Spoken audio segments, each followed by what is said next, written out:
Okay, so as we can see before us is a few of the individuals that were excavated a couple of months ago in Sanday, Orkney. So we originally went up there to excavate a Neolithic site, which we're assuming to be around late Neolithic. However, during this time, we found two trenches containing a bunch of station remains. So stations are your dolphins, your whales, those kind of things. So we excavated one of the trenches, and as you can see again, this is what's been lifted. So from the trench, we lifted around 8 individuals in total, with some stuff still left in the trench.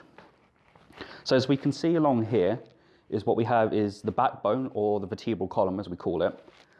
So we have these parts here, which are called the spinous processes. So if you feel along your own back, those are the little sticky out bits that we can feel there. Sadly, because the area we were excavating was an intertidal zone, it became very waterlogged and a lot of the remains become very brittle and damaged very easily. So it's why the preservation along here isn't necessarily the best. So as we can see here, there's been some damage during excavation. Here's some damage just due to the condition of the remains. So all the individuals though appear to be missing their heads, likely due to after they're being hunted, the heads were often given to the admirals, as they contained a lot of oil, so they could be boiled down for further profit.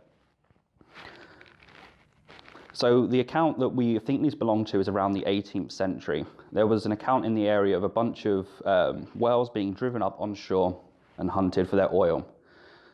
We can tell that we can tell the meat wasn't taken based on how well the remains were still articulated, so how they were still in anatomical position in the ground. If they had been butchered for their meat, we would see marks on the bone, and the remains would be in non-anatomical position, so the bones would be mixed up in different individuals.